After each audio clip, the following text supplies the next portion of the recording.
Hello दोस्तों, हिंदी साहित्य का इतिहास में आपका स्वागत है। हम पढ़ चुके थे 45 प्रश्न तक। अब हम आगे पढ़ते हैं 46वां प्रश्न।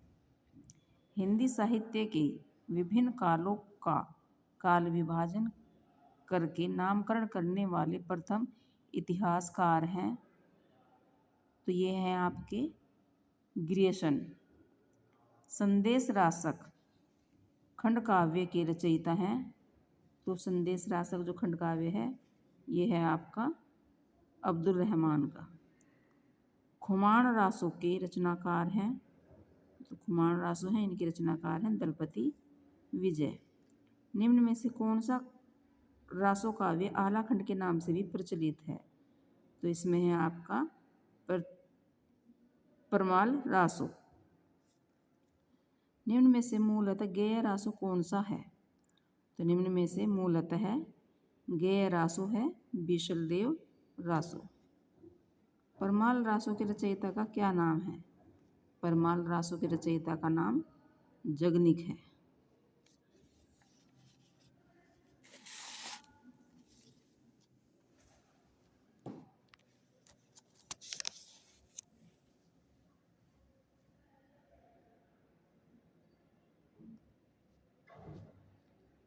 पृथ्वीराज रासो के नागरी प्रचारणी सभा काशी संस्करण, जो कि चारों संस्करणों में सबसे बड़ा है, के अनुसार कितने समय या खंड का है? तो यह है आपका 69 मीन्स होता है 69। 53वां क्वेश्चन है, पृथ्वीराज रासो को प्रमाणिक मानने वाले विद्वान निम्न में से विद्वान हैं श्याम सुंदर दास। पृथ्वीराज रासो को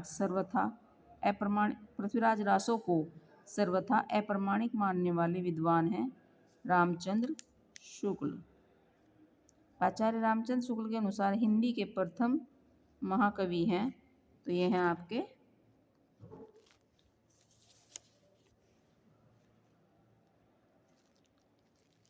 आपके चंद बरदाई। आचार्य रामचंद्र शुक्ल के अनुसार हिंदी का प्रथम महाकाव्य कौन सा है? तो यह है आपका पृथ्वीराज रासो। रणमल छंद काव्य के रचयिता हैं। तो रणमल छंद काव्य के जो रचयिता हैं वे हैं श्रीधर। जयचंद प्रकाश की रचना निम्नलिखित में से किस कवि ने की है? भट्ट केदार ने। निम्नलिखित पंक्तियों के रचयिताओं के नाम बताइए। पुरुष कहानी हो कहो जसु पत्थावे पुन्नु। तो इस पंक्ति के रचयिता कौन है? तो यह है विद्यापति। आध्यात्मिक रंग के चश्मे आजकल बहुत सस्ते हो गए हैं, उन्हें चढ़ाकर जैसे कुछ लोगों ने गीत गोविंद के पदों के आध्यात्मिक संकेत बताया है, वैसे ही विद्यापति के इन पदों को भी। तो ये जो वाक्य है, ये वाक्य किसने कहा है?